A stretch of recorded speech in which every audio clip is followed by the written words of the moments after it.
हाँ भाई। Good evening, नमस्ते, राम राम। मैं मनोज जागलान आपके साथ लाइव हूँ।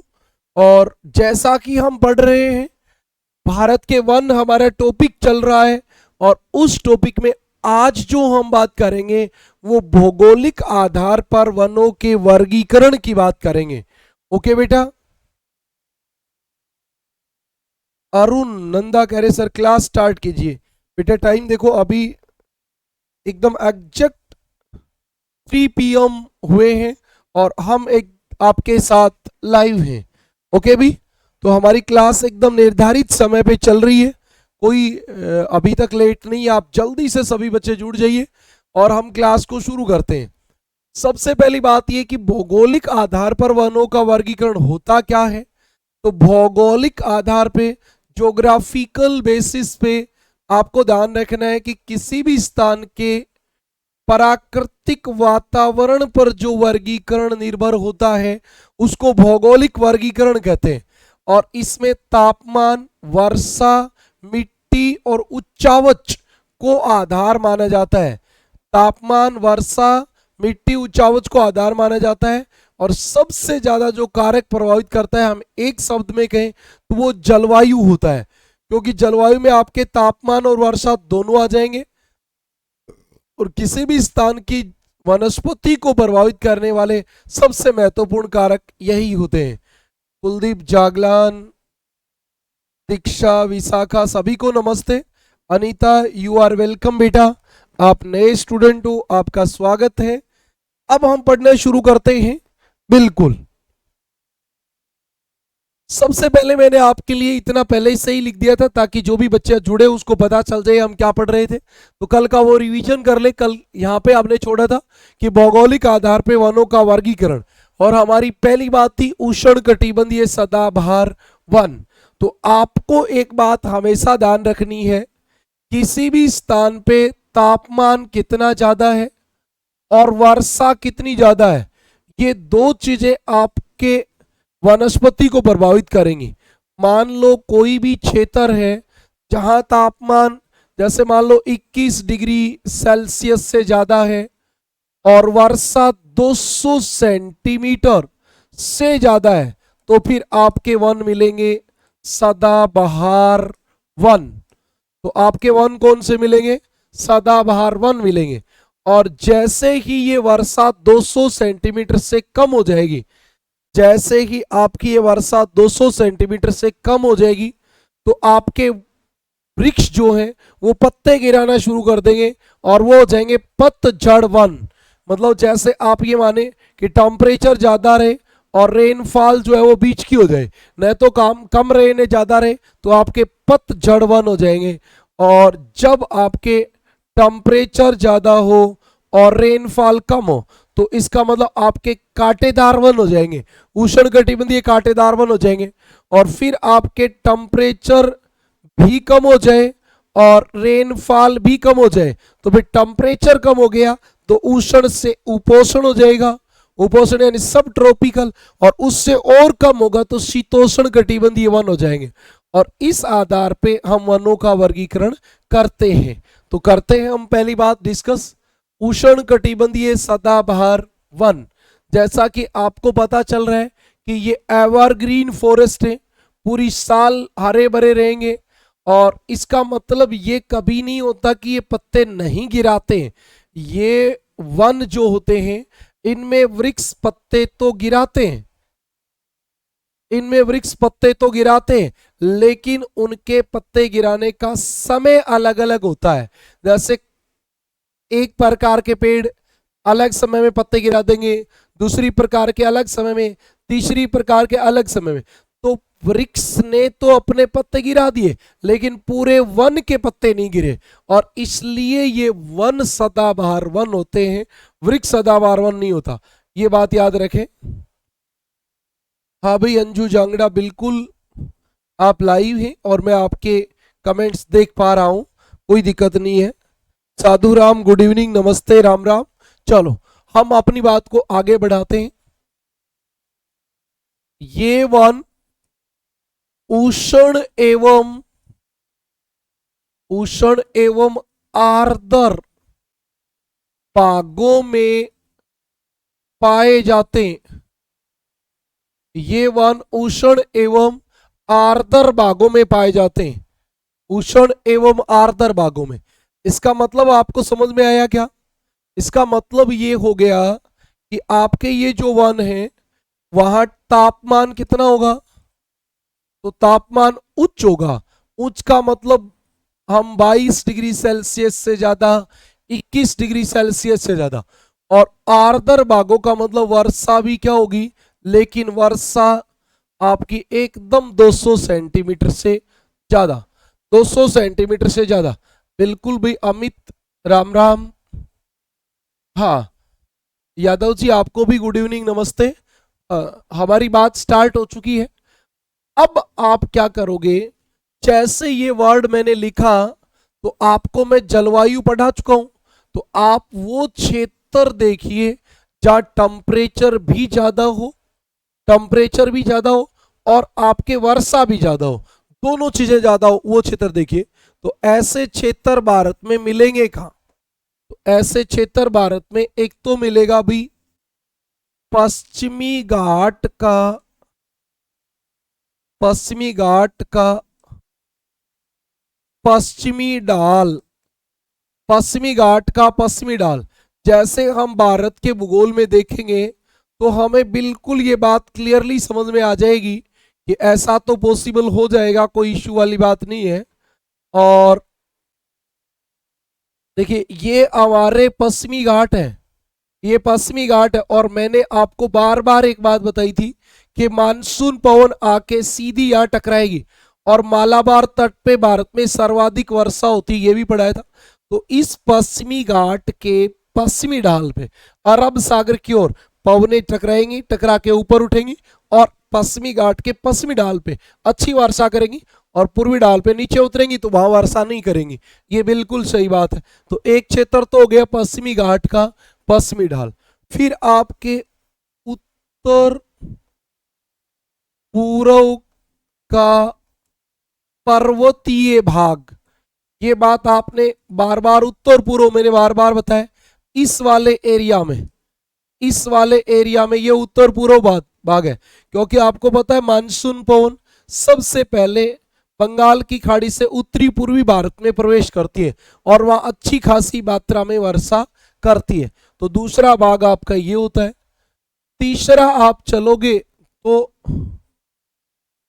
अंडमान निकोबार, अंडमान निकोबार द्वीप समूह और आपका लक्षद्वीप, लक्षद्वीप भी, अंडमान निकोबार और लक्षद्वीप। अब यहां पे भी समुंदर के अंदर है ये वाले। तो एक और बात और आपको याद रखनी है, पश्चिम बंगाल व असम का 1200 मीटर, मतलब 1200 मीटर से नीचे नीचे का भाग, क्योंकि 1200 मीटर से ऊंचा हो जाएगा तो टेम्परेचर कम हो जाएगा और फिर आपके वन उष्ण कटिबंधीय नहीं रहेंगे। 1200 मीटर की ऊंचाई वाला भाग, 1200 मीटर की ऊंचाई वाला भाग, ये आपकी बात है। ठीक है जी, ये आपके क्षेत्र हो गए। सबसे पहला था उष्ण कटिबंधीय सदाबहार वन होते क्या है? जहां टेम्परेचर ज्यादा होता है, वर्षा ज्यादा होती है, पेड़ पौधे पत्ते नहीं गिराते। पेड़ पौधे तो पत्ते गिराएंगे, वन पत्ते नहीं गिराते, मतलब पूरे वन का एक साथ पत्ते नहीं गिरते, और ऐसे वन को सदाबहार वन हम कहते हैं। तो ये आपकी कुछ बातें थी। जैसे हमने कहा तापमान 22 से ज्यादा, वर्षा 200 सेंटीमीटर से ज्यादा, तो हमने सर्च किया कि ऐसा इंडिया में कहां कहां मिलेगा। तो वेस्टर्न घाट का वेस्टर्न पार्ट, और ये आपका उत्तरी पूर्वी भारत, अंडमान निकोबार और पश्चिम बंगाल और असम में 1200 मीटर से नीचे का भाग, क्योंकि 1200 मीटर से जब ऊपर चले जाएंगे तो तापमान कम हो जाएगा। ओके, इतनी बातें क्लियर हैं। जल्दी से आप लिखें और थंब भेजें। जैसे आप थंब भेजोगे मैं आगे चलूंगा।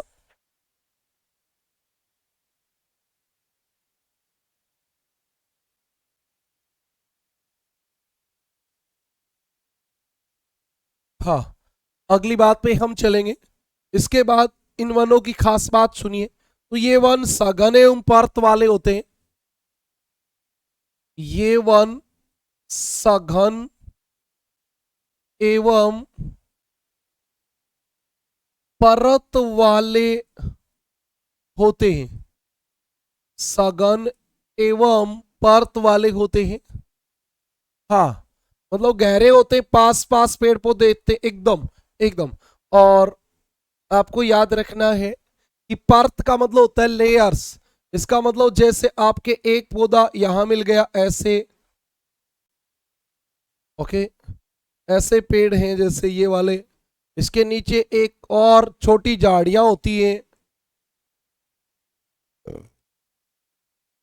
एक आपके और ऊंचे पेड़ ऐसे मिल जाएंगे, इसके बाद और ऊंचे पेड़ मिलेंगे ऐसे, ये वाले लंबे बढ़ने वाले पेड़ हैं ऐसे। तो इसमें बहुत सारी लेयर्स होती है, अलग अलग बहुत सारी लेयर्स होती हैं, और यही इनकी खास बात है।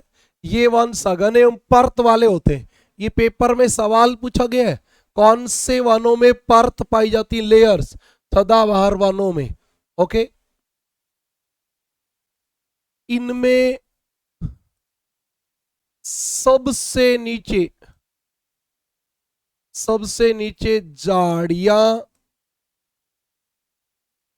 सबसे नीचे झाड़ियां एवं बेल, बेल, इनमें सबसे नीचे झाड़ियां एवं बेल, उसके बाद मध्यम पेड़,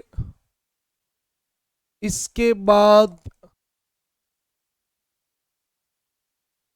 मध्यम पेड़ तथा सबसे ऊपर लंबे पेड़ पाए जाते हैं। तीन लेयर होती हैं, मिनिमम से मिनिमम तीन लेयर होती है। ओके, और इनकी जो मैक्सिमम हाइट होती है, अधिकतम ऊंचाई, वो 60 मीटर तक हो जाती है। 60 मीटर, कई कई बार 115 मीटर तक भी हो जाते हैं, 115 मीटर। 60 मीटर का मतलब भी ये हो गया कि आप ये मान के चलो कि लगभग लगभग, हाँ, 60 मीटर का मतलब भी 200 फीट के आसपास हो गया। आप देखिए तो 20 मंजिली इमारत कितनी ऊंची होती है, इतने ऊंचे पेड़ होते हैं ये। ठीक है, अब काम की बात लिखूंगा, देखो यही आपको ध्यान रखना है। इन वनों में, इन वनों में वृक्षों के पत्तियां आने, पत्तियां आने तथा, इन वृक्षों में पत्तियां आने तथा फूल आने व झड़ने का समय अलग अलग होता है, समय अलग अलग होता है। मतलब सबके पत्ती आएंगी भी अलग से टाइम पे, झड़ेंगी भी अलग अलग टाइम पे। तो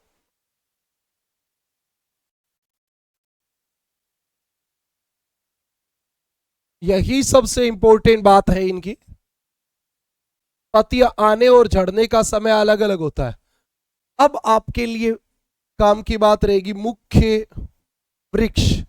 ज्यादातर इनमें जो सवाल पूछा जाता है, या तो वो मुख्य वृक्ष का पूछा जाता है, या भारत में कहाँ पाए जाते हैं ये पूछा जाता है।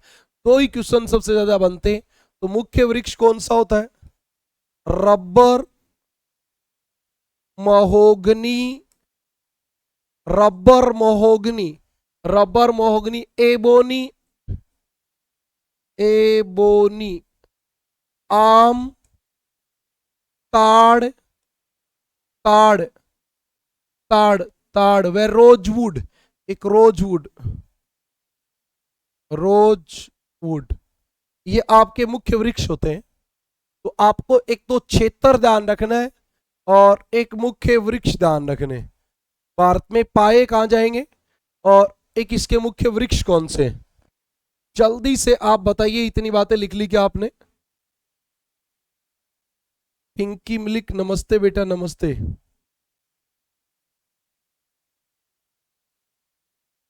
हाँ भाई, इतनी बातें क्लियर होगी तो फिर मैं चलता हूं अगली बात पे। और अब हम बात करेंगे इन वनों की विशेषताओं की। विशेषताएं, क्योंकि ये वन सबसे इंपॉर्टेंट है तो काम की बात है। नंबर 1, इन वनों को पृथ्वी के फेफड़े कहते हैं। इन वनों को पृथ्वी के फेफड़े कहते हैं। फेफड़े, पृथ्वी के फेफड़े मतलब पृथ्वी यहां से सांस लेगी, सांस, लंग्स, सांस लेगी। अब ऐसा क्यों होता है बेटा, ध्यान से सुने। ये वन वहां होते हैं जहां तापमान ज्यादा होता है।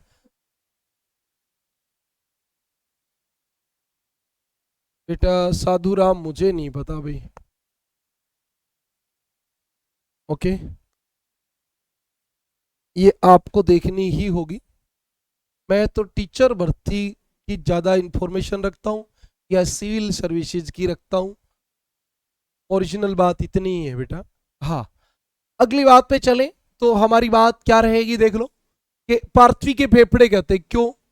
क्योंकि ये पेड़ जहां होते हैं वहां 12 घंटे कम से कम सूरज निकलता है, और जब 12 घंटे सूरज निकलेगा तो पौधा 12 घंटे ही क्या बनाएगा, भोजन, और 12 घंटे ही क्या छोड़ेगा, ऑक्सीजन, ऑक्सीजन छोड़ेगा। अब पौधा 12 घंटे ऑक्सीजन छोड़ेगा तो उसी ऑक्सीजन से तो हम सांस लेंगे। आपको एक बात का तो पता है क्या, पौधा दो प्रकार की प्रोसेस करता है। पौधा जो होता है वो दो प्रकार की प्रोसेस करता है। एक प्रकार की प्रोसेस ये होती है कि जब तक सूर्य रहता है, सूर्य का प्रकाश लेता है, वायुमंडल से CO2 लेता है और धरातल से नमी लेता है, और अपना भोजन बनाने के अलावा हमें क्या देता है, O2, मतलब अपना भोजन बना लेता है और भोजन, और हमें क्या देता है, ऑक्सीजन। एक प्रोसेस होती है श्वसन क्रिया की, श्वसन क्रिया। पौधा सांस भी लेता है, और जब पौधा सांस लेता है तो पौधा वायुमंडल से ऑक्सीजन लेता है और CO2 छोड़ता है। CO2 छोड़ता है। तो आपको एक बात समझ में आई होगी कि श्वसन क्रिया में तो पौधा खुद ही क्या छोड़ रहा है, खुद ही CO2 छोड़ रहा है। तो जब पौधा भोजन बनाएगा तभी हमें ऑक्सीजन देगा, और जहां सूर्य ज्यादा समय निकलेगा वहां पौधा ज्यादा भोजन बनाएगा, और तभी तो यहाँ पौधा 60 मीटर ऊंचा होता है, और वहां वो ऑक्सीजन ज्यादा छोड़ेगा। ये बात ध्यान रखना। इनमें टेम्परेचर, ये वहां उगते हैं जहां 21 डिग्री से टेम्परेचर ज्यादा होता है, 21-22 डिग्री से। ओके, तो इन वनों को पृथ्वी के फेफड़े कहते हैं, फेफड़े। नंबर 2, सदाबहार वनों का सबसे कम ह्रास हुआ है, सबसे कम ह्रास हुआ है। क्यों? डिफोरेस्टेशन मिनिमम जन का हुआ है, वो एवरग्रीन फॉरेस्ट है। इसके पीछे रीजन है, एक तो पेड़ पौधे बहुत पास पास होते हैं, ऐसे पास पास, तो एक को आप काट भी लोगे तो उसको ले जाओगे कहां से, उलझे रहते होते हैं। दूसरी बात ये जहां होते हैं वहां दलदली भाग होता है। तीसरी बात ये जहां होते हैं वहां आज भी आदिवासी लोग रहते हैं, और आदिवासी लोग पेड़ काटेंगे नहीं, वो तो उनकी सेवा करेंगे पेड़ों की। हाँ भाई, ठीक है, ये वाली बात है। दीपक नमस्ते बेटा। हाँ, हम चलते हैं अगली बात पे। रितु, अंकिता, सब समय पे क्लास पे आया करो, क्लास स्टार्ट होते ही क्लास में पहुंच जाया करो। तीसरी बात, इनकी लकड़ी कठोर होती है। हाँ, लकड़ी बहुत टाइट होती है क्योंकि ज्यादा टेम्परेचर है, और ज्यादा टेम्परेचर में जो भी फॉरेस्ट रहेगा उसकी लकड़ी क्या रहेगी, कठोर रहेगी। ये तो खास बात है।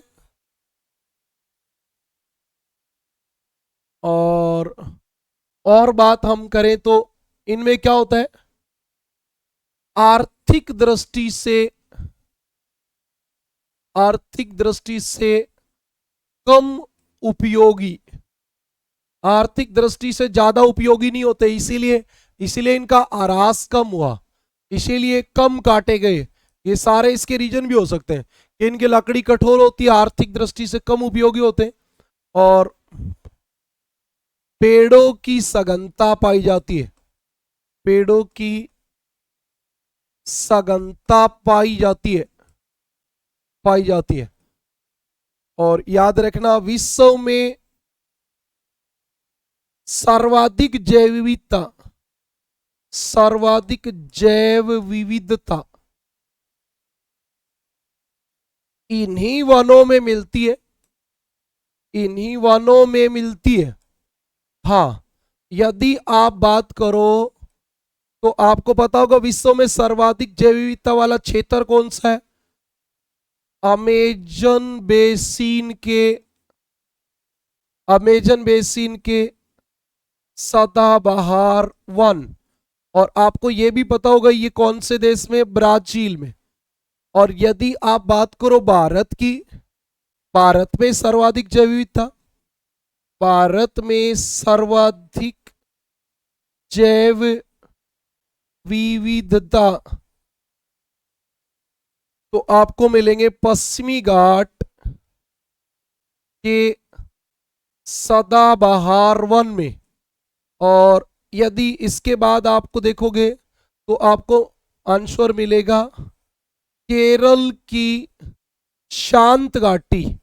तो बात एक ही है, वो केरल की शांत घाटी, जो पश्चिमी घाट में जो बायोस्फीयर रिजर्व एरिया है उसका वो क्षेत्र जहां मानवीय हस्तक्षेप शून्य होता है उसको हम बोलते हैं साइलेंट वैली।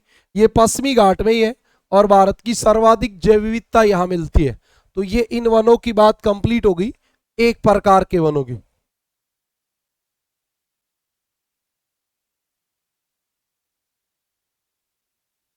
अमेजन वनों को पृथ्वी के फेफड़े कहते हैं। मैंने कहा बेटा जो भी सदाबहार वन है उन सबको पृथ्वी के फेफड़े कहेंगे, अमेजन की जरूरत नहीं है। जो भी सदाबहार वन है उन सबको पृथ्वी के फेफड़े कहेंगे। ये हमारी पहली बात है। जल्दी लिख दो भाई, मैं वेट करता रहता हूं कि आप कहो सर लिख लिया। आप लोग मैसेज करते नहीं हो, कमेंट करते नहीं हो। हाँ, दूसरी बात पे चलते हैं। इसके बाद तो आपके अगले वन आ गए उष्ण कटिबंधीय पर्णपाती वन। अच्छा, पर्णपाती कौन से होते हैं? डिकिडियस फॉरेस्ट। पर्णपाती कौन से होते हैं? डिकिडियस, ट्रॉपिकल डिकिडियस फॉरेस्ट, जो पत्ते गिरा देते हैं उन वनों की हम बात करेंगे। तो आप खुद समझ गए इसका मतलब क्या हो गया। इसका मतलब ये हो गया कि टेम्परेचर तो क्या रहेगा? ज्यादा, और वर्षा क्या हो जाएगी? कम। रेनफॉल, आर्स का मतलब रेनफॉल, टी का मतलब टेम्परेचर, रेनफॉल कम हो गई। और ये रेनफॉल जो होती है ना वो 200 सेंटीमीटर से कम होती है। आप ये कह सकते हो 200 सेंटीमीटर से कम। जहां वर्षा 200 सेंटीमीटर से कम होती है वहां पत्ते एक ना एक बार जरूर गिरा देते हैं पेड़ पौधे, और इसलिए उनका नाम होता है पर्णपाती वन। सबसे पहली बात सुने, भारत में ये वन सर्वाधिक पाए जाते हैं, सर्वाधिक पाए जाते हैं। सही बात है। तो ये वन 70 सेंटीमीटर से लेके और 200 सेंटीमीटर वर्षा वाले भागों में मिलेंगे। और भारत के अधिकांश भाग में वर्षा इतनी होती है, 70 से कम पश्चिमी राजस्थान को छोड़ दो, लद्दाख को छोड़ दो, और 200 से ज्यादा आपके सामने 3-4 क्षेत्र हैं। तो इसलिए भारत में ये वन ज्यादा मिलेंगे। अगली बात, इन्हें मानसूनी वन कहते हैं। इन्हें मानसूनी, मानसूनी वन कहते हैं। मानसूनी वन क्यों कहते हैं? क्योंकि मानसून का मतलब होता है साल में 6 महीने वर्षा और 6 महीने नहीं।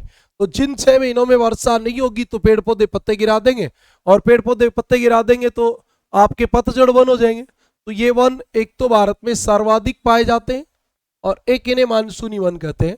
यहाँ वर्षा कितनी होती है? तो वर्षा आपकी होती है 70 सेंटीमीटर से 200 सेंटीमीटर के बीच। 200 से ज्यादा हो जाएगी सदाबहार वन मिल जाएंगे, ध्यान रख लेना। मुख्य वृक्ष कौन से होते हैं यहाँ? ये काम की बात है भी मुख्य वृक्ष वाली। मुख्य वृक्ष या सबसे पहले शुरू होगा साल सागवान। साल सागवान, साल सागवान, सागवान को टीक वृक्ष भी कहते हैं, टीक। और उसके बाद नीम, नीम के बाद चंदन, और चंदन के बाद महुआ, महुआ, महुआ, महुआ। और उसके बाद पलास, पलास जिसको जंगल की आग कहते हैं, पलास, क्योंकि इसके लाल फूल लगते हैं, पलास। पलास के बाद आंवला, आंवला, आंवला के बाद सेसल, सेसल, पलास, आंवला, सेसल। और तो क्या होता है, एक होता है कुसुम, कुसुम पेड़ का नाम होता है, कुसुम। और इसके बाद कोई और, एक बेल, बेल, बेल आपने बेल या बील भी बोल देते हैं जिसको, जिसके ऐसे बड़े बड़े फल लगते हैं ना, वो गोल गोल वो वाले। अनीता बेटा ये पेपर में थोड़ी आएगा, मैं हरियाणा से ही हूं, मेरा गांव भिवानी डिस्ट्रिक्ट में है, कलाली गांव है। ओके, पिछले कई वर्षों से यानी कि 15 वर्षों से मैं झुंझुनू में रहता हूं, पढ़ाता राजस्थान के हर जिले में हूं लगभग लगभग। हाँ, ये वाली स्थिति है। चले इस बात के बाद अगली बात पे। अब हम क्या करेंगे, इन वनों को दो वर्गों में बांटेंगे। इन वनों को दो वर्गों में बांटा जाता है, वर्गों में बांटा जाता है। मतलब इसके दो उपवर्ग होते हैं, आप ये कह सकते हो। पहले होते हैं आर्द्र पर्णपाती वन। आर्द्र पर्णपाती वन का मतलब जहां वर्षा थोड़ी ठीक होती हो, मतलब वर्षा 100 से 200 सेंटीमीटर, वर्षा 100 से 200 सेंटीमीटर वाला। अच्छा, वनों से पर्सन आएगा तो जहां मैं जो लिख रहा हूं वही आएगा। ओके भाई, ओके। हाँ, आर्द्र पर्णपाती वन वर्षा 100 से 200 सेंटीमीटर। और ये वन अब मिलेंगे कहाँ, उस पे आ जाओ आप। तो ये वन मिलेंगे उत्तर पूर्वी राज्यों में, उत्तर पूर्वी राज्यों में। अच्छा, आप कहोगे सर सदाबहार वन में भी लिखा था, तो सदाबहार वन में केवल वो क्षेत्र रहेंगे जहां वर्षा 200 सेंटीमीटर से ज्यादा होगी। और हिमालय के गिरिपद, हिमालय के गिरिपद, गिरी का मतलब होता है पर्वत और पद का मतलब होता है तलहटी। हिमालय के गिरिपद, पश्चिमी घाट के पूर्वी ढाल, पश्चिमी घाट के पूर्वी ढाल, और एक आपका उड़ीसा, यहां पे वर्षा 100 से 200 सेंटीमीटर के बीच होती है। और तब आपके ये वन यहाँ पे मिलते हैं। हम इसके बाद जो चलेंगे वो चलेंगे 2 नंबर पे। हमारे जो ये वन होते हैं वो होते हैं शुष्क पर्णपाती वन, शुष्क पर्णपाती वन होते हैं। और यहां वर्षा 70 से 100 सेंटीमीटर होगी, 70 से 100 सेंटीमीटर वर्षा। बेटा तो शुष्क और आर्द्र तो वर्षा के आधार पे ही होगी। ओके, और ये वन मिलेंगे कहां, तो प्रायद्वीपीय पठार के, प्रायद्वीपीय पठार के अधिक वर्षा वाले भागों में, अधिक वर्षा वाले भागों में। बेटा प्रायद्वीपीय पठार में जहां वर्षा कम हो जाएगी ना, वहां तो कांटेदार वन हो जाएंगे। प्रायद्वीपीय पठार के अधिक वर्षा वाले भागों में मिलेंगे। और इसके अलावा उत्तर प्रदेश व बिहार के मैदानी भागों में, मैदानी भागों में, बिहार के मैदानी भागों में यहां पे आपके ये वन मिलेंगे। ये केवल हमने वर्षा के आधार पे विभाजन किया है। सबसे इंपॉर्टेंट जो सवाल एग्जाम में आता है वो या तो क्षेत्र का आता है या वृक्ष का आता है, ये बात आपको ध्यान रहनी है।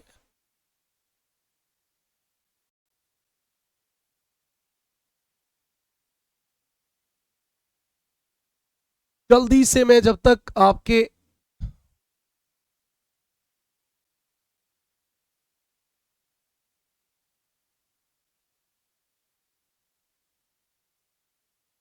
ओके, तीसरे वन, तीसरे वन होते अभी भी टेम्परेचर ज्यादा है तो हमने लगा दिया उष्ण कटिबंधीय। वर्षा और कम हो गई तो अब की बार हो जाएंगे कांटेदार वन। अब की बार कांटे निकल आएंगे, कांटे। हाँ, उष्ण कटिबंधीय कांटेदार वन। मैंने थोड़े पिछले में एक बात बताई थी कि पलास को जंगल क्या कहते हैं, वो बात आपको समझ में आई थी क्या? ये पलास जो होता है ना, पलास, इसको जंगल की आग कहते हैं। जंगल की आग क्यों कहते हैं? क्योंकि इसके लाल फूल लगते हैं और दूर से देखने पर ऐसे लगता है जैसे जंगल की आग लग गई। और महुआ जो होता है ना, ये आदिवासियों का वृक्ष होता है, आदिवासियों का। आदिवासी जो मध्य प्रदेश राजस्थान में जो आदिवासी होते हैं, भील लोग, वो महुआ के फूल से जो शराब बनती है, उस शराब को पी के झूठ नहीं बोलते, ये कहा जाता है। बाकी आजकल कोई कभी भी बोल सकता है झूठ, ये कोई ज्यादा बात बची नहीं है।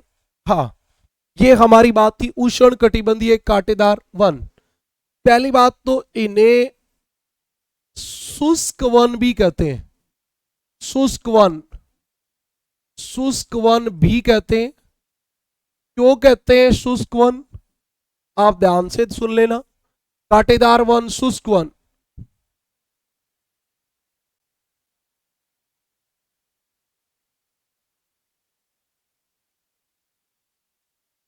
उनकी जरूरत नहीं होती ना बेटा, हर वन की नहीं, वो पहले केवल विशेषताएं हमने केवल उष्णकटिबंधीय सदाबहार वन की है। ओके, यहां हम आगे वर्षा। वर्षा कितनी होगी? 50 से 100 सेंटीमीटर। तो आप तो सर उसमें 70 कह रहे थे, बेटा ऐसे थोड़ी होता है, ये 70 सेंटीमीटर और तुरंत क्या आ गए कांटेदार वन, ऐसे थोड़ी आएंगे, वन तो धीरे धीरे ही बदलेंगे। अब तुम भी ऐसे मजाक कर देते हो। ओके, ये वाली बात है, उष्ण कटिबंधीय कांटेदार वन, मतलब 100 सेंटीमीटर की वर्षा तक के भागों में ये मिल जाएंगे। हाँ, इन वनों में, इन वनों में घास व झाड़ियों की प्रधानता रहती है। अच्छा, झाड़ी का मतलब क्या होता है वो भी आपको पता है क्या? बहुत बच्चों को नहीं हो पता होता। झाड़ी का मतलब होता है जैसे ये जो भी उगा है, इसके हर पत्ते के साथ टहनी यदि निकल रही है ना, हर पत्ते के साथ टहनी निकल रही है तो वो झाड़ी है। जैसे कपास झाड़ी नुमा पौधा होता है, चाय का पौधा झाड़ी नुमा पौधा होता है, ये सब बातें होती हैं। तो यहाँ झाड़ी का मतलब वो नहीं होता जिसके बेर लगते हैं। ओके, घास का मतलब क्या होता है? ये तो आपकी झाड़ी है, झाड़ी। और घास और दिखा देता हूं आपको, ये घास है, ये घास होता है, घास, घास, ठीक है। और घास का एग्जाम्पल जैसे बांस, बांस। और एक जिसको कुच्चा बोल देते, कुच्चा, जुंडा, जुंडा, सरकंडा, सरकंडा, ये एक के ही नाम होते हैं। जिससे आपका मुड्डा बनता है, मुड्डा, वो वाला घास होता है। समझ में आई क्या बात? तो घास की परिभाषा ये होती है। कभी आप और कुछ सोच जाओ कि घास सर वो दूब वाला पार्क में काटने वाला, ऐसा नहीं होता। हाँ, इनकी ऊंचाई की बात करें तो ज्यादा कहां बनेगी, 6 से 9 मीटर बनेगी। और वो पर्णपाती जो है उन दोनों के बीच के होते हैं। ओके भी, हाँ, याद रखें इनकी जड़ें गहरी व मोटी होती हैं, गहरी व मोटी होती हैं। लेकिन बेटा सबसे गहरी वह सबसे मोटी नहीं होती। सबसे गहरी वह सबसे मोटी अगले वन आएंगे डेजर्ट फॉरेस्ट, डेजर्ट फॉरेस्ट। भाई सतपाल मैं एकदम सही हूं। ओके, मैंने लगा तन्ने भी टेस्ट कौन बैठा है जब तक मैं तन्ने न्यू नहीं बता दूंगी मैं ठीक हूं, है? ओके, चलो, इनकी जड़ें जो होती हैं वो गहरी व मोटी होती हैं। ओके, अगली बात पे चलते हैं बेटा। समय का बड़ा महत्वपूर्ण होता है। मुझे ऐसे टाइम चलता दिख रहा है, बताओ 34 हो गए। अब ये टॉपिक पूरा करना है, कैसे करेंगे? अब सर क्या जरूरी है, कल हो जाएगा बेटा। हर रोज हम ऐसे लटकते रहे, तीसरे दिन टॉपिक चला जाता है तो बच्चा बोरिंग महसूस होने लग जाता है। हाँ, इसकी जड़ें गहरी व मोटी होती हैं, बिल्कुल सही बात है अभी। और अब आ जाइए मुख्य वृक्ष पर, मुख्य वृक्ष। अब मुख्य वृक्ष तो शुरू हो जाओ। सबसे पहले आपका क्या होता है इसका वृक्ष? बबुल, बबुल जिसको आप किक्कर कहते हो, किक्कर, बबुल होता है। एक बेर, जिसके बेर लगते हैं, बेर।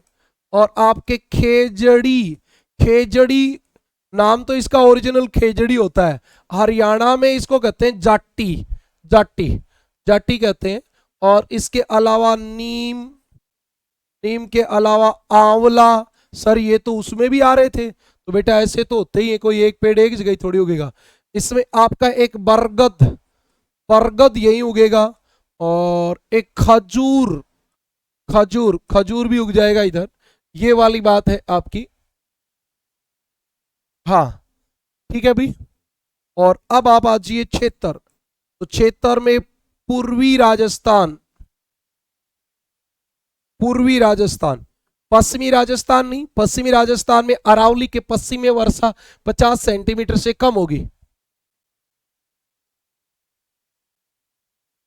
हाँ, पूर्वी राजस्थान एक। फिर आपका हरियाणा, हरियाणा सारा इसी में आएगा, पंजाब इसी में आएगा, पश्चिमी यूपी आएगा, पश्चिमी यूपी, पश्चिमी यूपी यानी कि दिल्ली के आसपास वाला क्षेत्र।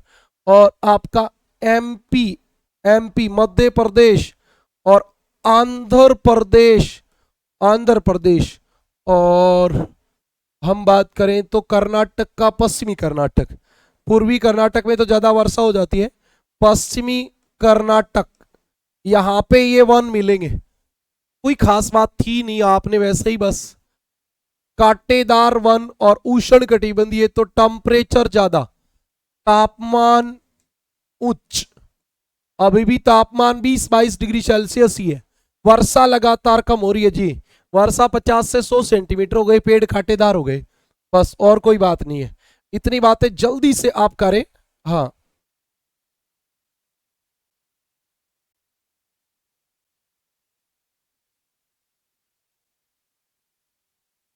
जैसे लिख लो आप तुरंत भेज दिया करो तुम।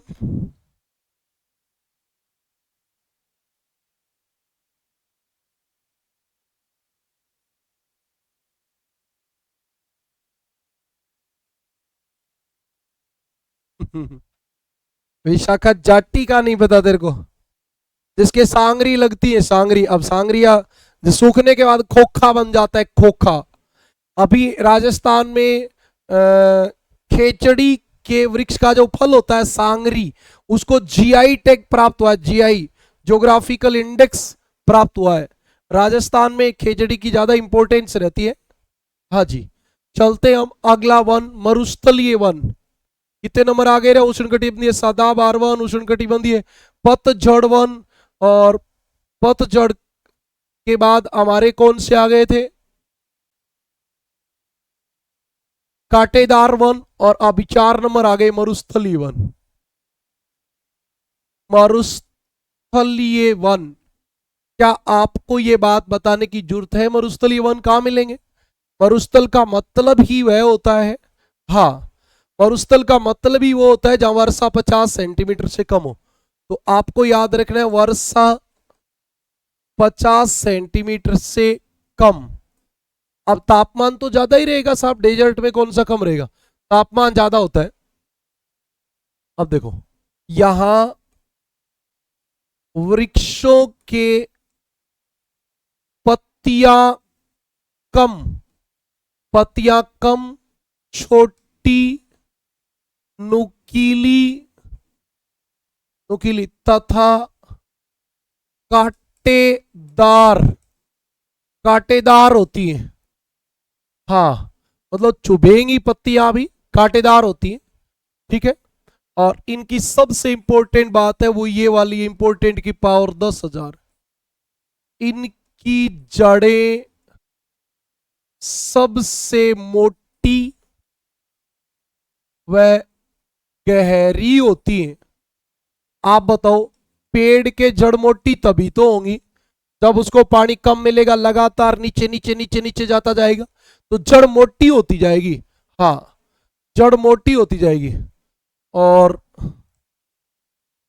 तापमान अधिक होने के कारण, तापमान अधिक होने के कारण छाल, छाल मोटी व कठोर होती है। छाल मोटी व कठोर होती है। हाँ, छाल क्या होती है? मोटी व कठोर होती है।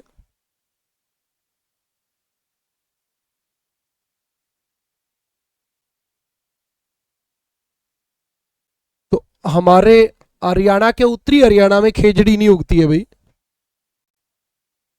हाँ, जो हरियाणा का भिवानी, हिसार, भिवानी वाला एरिया विशेष करके हमारे हमारे खूब होती है। हमारे तो खेत में जाटी खूब होती है भाई। हाँ, अगली बात पे चलते। तापमान अधिक होने के कारण छाल मोटी व कठोर होती है। तभी तो जो आगे वाले हरियाणा के लोग होते हैं वो हमें बागड़ी बोलते हैं, कि वो बागड़ी, बागड़ी का मतलब होता है बागड़, पानी की कमी, इसीलिए तो कहते हैं बागड़ी। हाँ, और कोई मतलब नहीं होता उसका। चलते अगली बात पे। मुख्य वृक्ष। मुख्य वृक्ष, अवृक्ष तो कहां से मिलेंगे? बहुत कम मिलेंगे।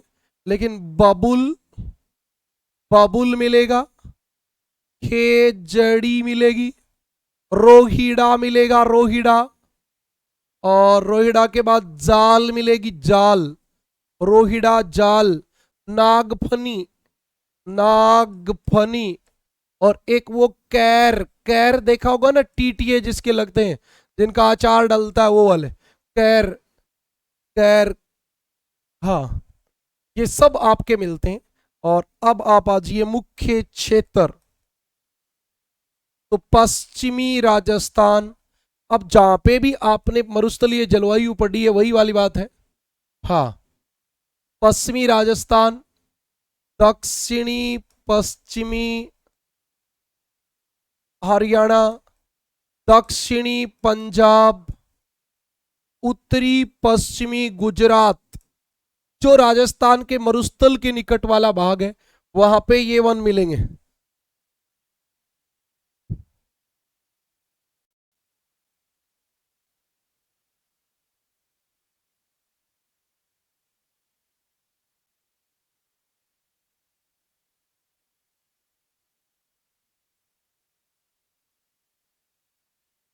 हाँ, ये तो है ही भी। वहां वर्षा ज्यादा होती है ना। आप, ये वाली बात है। दक्षिणी राजस्थान, दक्षिणी पश्चिमी हरियाणा, दक्षिणी पंजाब, उत्तरी पश्चिमी गुजरात। क्या बताऊं आप भाई। ये तो कल आपकी क्लास हो तो फिर मैं, मेरे को ऐसे पता होता तो मैं वो स्लाइड लगा लाता कि जाल ये है, रोहिड़ा ये है। बेटा अब ये तो आपको अपने फोन में देखना पड़ेगा। चले अगली बात पे, और हम अगली बात पे चलेंगे, पर्वतीय वनों पे। ओके बेटा, नंबरिंग आप कर लेना जो भी नंबरिंग चल रहा है। पर्वतीय वन, पर्वतीय वन। आपको भी एक बात का पता होगा कि जैसे जैसे आप किसी पर्वतीय क्षेत्र में ऊपर जाओगे, जैसे मान लो धरातल पे तापमान है 30 डिग्री सेल्सियस, और आप 1 किलोमीटर ऊपर चले गए तो तापमान 6 डिग्री कम हो गया। 6 का मतलब 23.5 डिग्री सेल्सियस। तापमान कितना बचा? 23.5 डिग्री सेल्सियस बचा। हाँ, 23.5।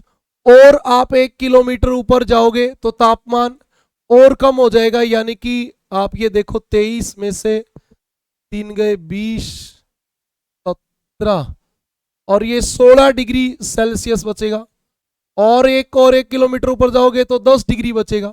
और 1 किलोमीटर ऊपर जाओगे तो तापमान माइनस में हो जाएगा। जैसे जैसे ऊपर जाओगे।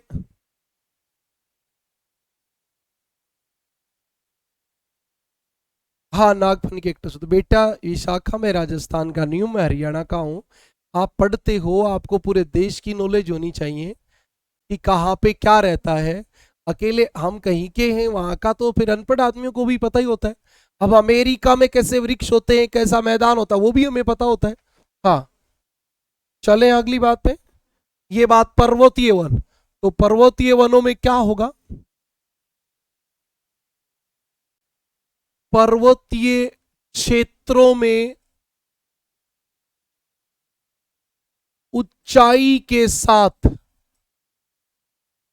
तापमान घटता है। बिल्कुल घटेगा। आप 1 किलोमीटर ऊपर जाने पर जब आप 1 किलोमीटर ऊपर जाओगे टेम्परेचर 6.5 डिग्री कम हो जाएगा। अब देख लो, आप जितने ऊपर जाओगे उतने टेम्परेचर कम होता जाएगा। ओके,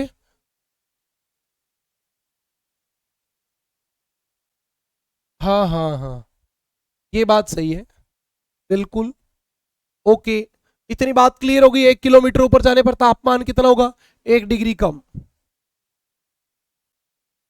भारत के वनों को, भारत के वनों को, भारत के पर्वतीय वनों को, भारत के पर्वतीय वनों को दो वर्गों में बांटा जाता है। दो वर्गों में बांटा जाता है। भारत के वनों को, पर्वतीय वनों को दो वर्गों में बांटा जाता है।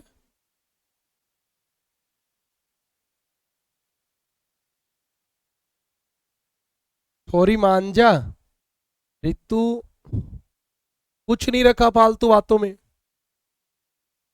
हाँ,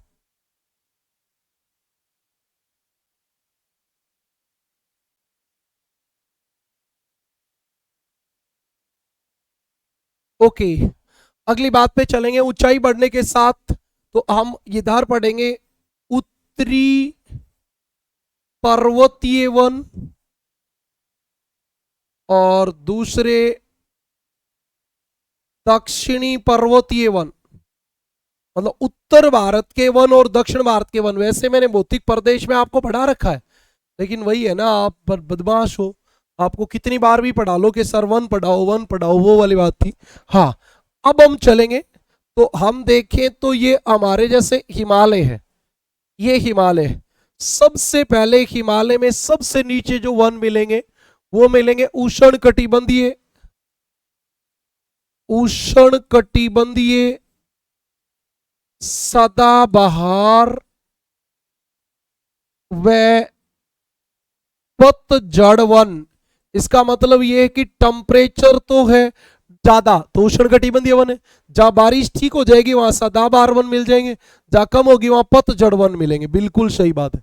इसके जस्ट आप ऊपर जाओगे तो आपको मिलेंगे उपोषण, उपोषण मिश्रित वन।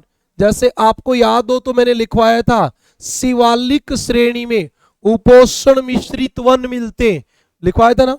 और ऊपर जाओगे तो आपके वन मिलेंगे शीतोषण। तुम्हें याद हो तो मध्य हिमालय में शीतोषण कोणधारी वन मिलते हैं, है ना, शीतोष्ण कटिबंधीय वन मिलते हैं। और इसीलिए भारत के प्रमुख हिल स्टेशन मध्य हिमालय में पाए जाते हैं। इसके आप और ऊपर जाओगे तो आपके मिलेंगे कोणधारी वन। कोणधारी वन का मतलब होता है जहां बर्फ पड़ती है वहां पेड़ ऐसे होते हैं, ये कोणधारी वन होते हैं। इसके और ऊपर जाओगे तो आपको मिलेंगे टैगा वन। टैगा वन मतलब पेड़ और छोटे छोटे हो जाएंगे, पेड़ एकदम छोटे हो जाएंगे एकदम। और उसके और ऊपर जाओगे तो आपके मिलेंगे टुंड्रा, टुंड्रा वन। और इसके और ऊपर जाओगे आप तो यहां आपके जम जाएगी बर्फ। ये क्या जम जाएगी? बर्फ, ये बर्फ जम जाएगी। तो हिमालय, ये आपका हिमालय था।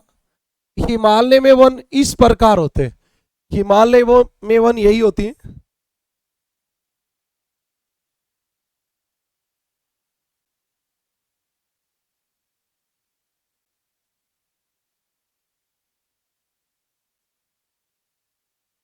ओके,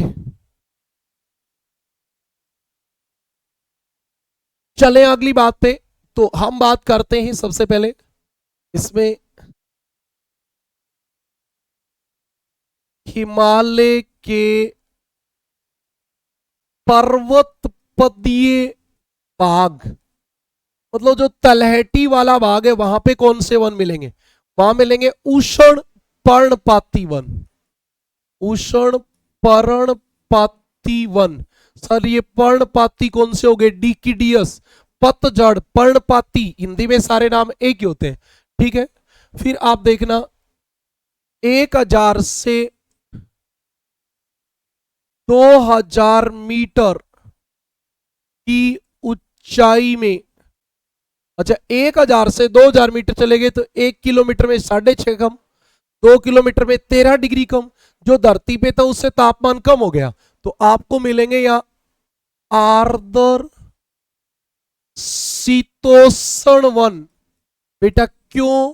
क्योंकि बारिश तो होती है ठीक ठाक हिमालय में, और टेम्परेचर हो गया कम, तो टेम्परेचर कम हो गया तो शीतोष्ण, और बारिश ठीक ठाक होती तो आर्द्र।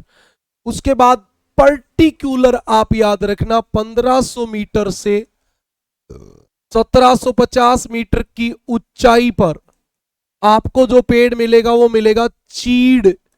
चीड़ चीड़ चीड़ का पेड़, चीड़ का वृक्ष। तारपीन का तेल बनाया जाता है चीड़ के वृक्ष से। और 2000 से 3000 मीटर की ऊंचाई पे जब आप जाओगे तो आपको मिलेगा ब्लू पाइन। ब्लू पाइन व स्प्रूस। स्प्रूस का पेड़ मिलेगा, ब्लू पाइन व स्प्रूस। ब्लू पाइन व स्प्रूस का पेड़ मिलेगा। हाँ, 3000 से 4000 मीटर ऊंचाई पे जाओगे, 3000 से 4000 मीटर की ऊंचाई जब आप जाओगे तो आपको पेड़ मिलेंगे कौन से? कोणधारी वन। कोणधारी, कोणधारी मैंने उधर बनाया ना, वो वाले कोणधारी। अब उसमें आपको यह भी पता होना चाहिए वृक्ष क्या मिलेंगे।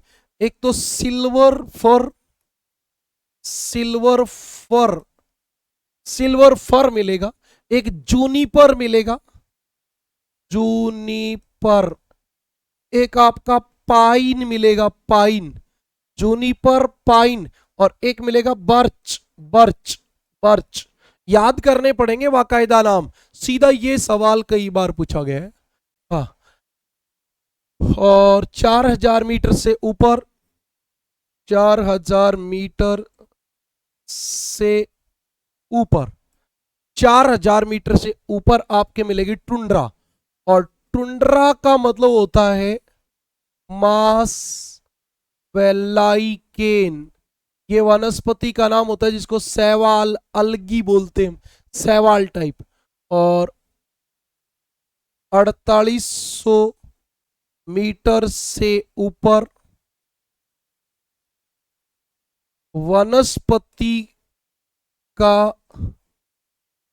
अभाव, वनस्पति का अभाव। ये आपकी बात थी। इतनी बातें क्लियर हो गई क्या? जल्दी बताओ, क्लास भी रुक गई, क्यों रुक गई भाई? फीड तो सही है। Hello hello.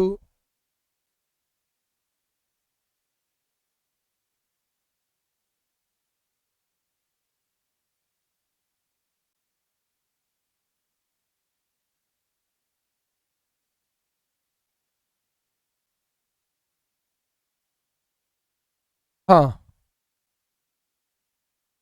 क्लास रुक गई क्या? जल्दी से आप जवाब दे, सब सही चल रहा है क्या? जूनिपर पाइन के बाद बर्च, बर्च, बर्च है भाई, बर्च, बर्च।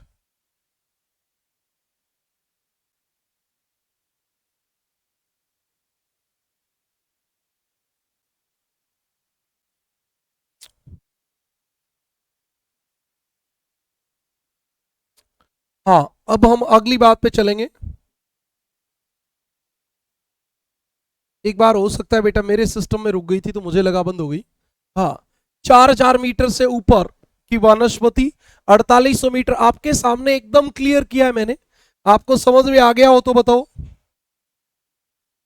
जल्दी से बता दो। अब दक्षिण भारत के वनों में सिर्फ एक ही सवाल आएगा कि दक्षिण भारत में पर्वत कौन से? 3 तो पर्वत है, 4 मान लो।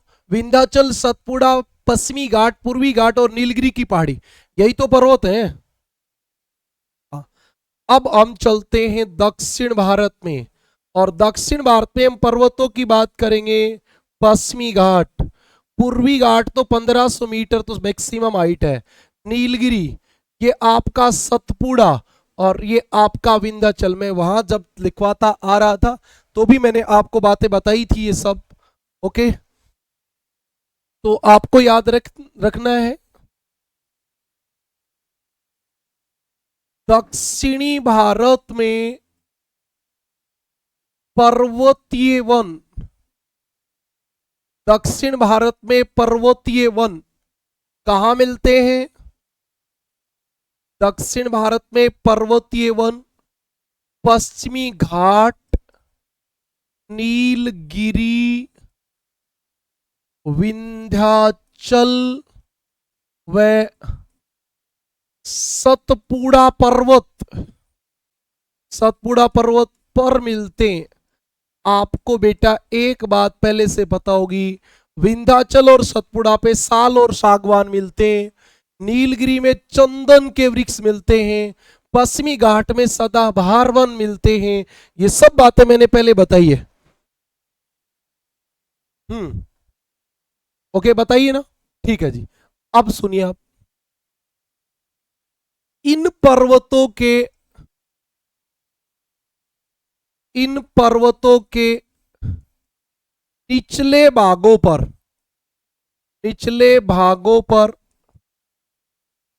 उपोषण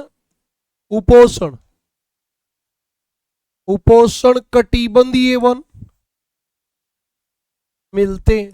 तो बेटा भारत जो है, इससे नीचे का जो भारत है वो उष्ण कटिबंध है। अब उष्ण कटिबंध में जब आप थोड़ा ऊपर जाओगे, टेम्परेचर थोड़ा घटेगा तो आपका क्या बन जाएगा? उपोषण। तथा ऊपरी भागों में शीतोष्ण वन पाए जाते हैं।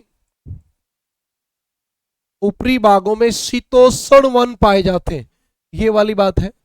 अब मैं आपको एक बात बताऊंगा, ध्यान से सुनना। अन्नामलाई की पहाड़ी, बिल्कुल आपको याद होगा, पश्चिमी घाट का केरल में भाग जो सबसे ऊंचा भाग है उसे अन्नामलाई की पहाड़ी कहते हैं। इलायची का उत्पादन होता है, इलायची की पहाड़ी या कोर्डमम की पहाड़ी कहते हैं।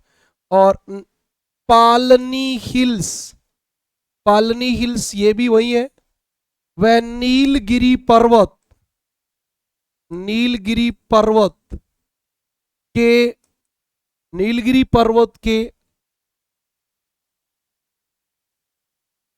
हाँ, नीलगिरी पर्वत के ऊपरी भागों में पाए जाने वाले शीतोष्ण वन क्या कहलाते हैं पता है क्या? सोला या सोलास वन कहलाते हैं। ये आपके बहुत बार सवाल एग्जाम में आया, बहुत बार। मैं मतलब ये कहूं कि 10,000 बार आ चुका है तो भी कोई बहुत बड़ी बात नहीं है, इतनी बार आया हुआ सवाल है।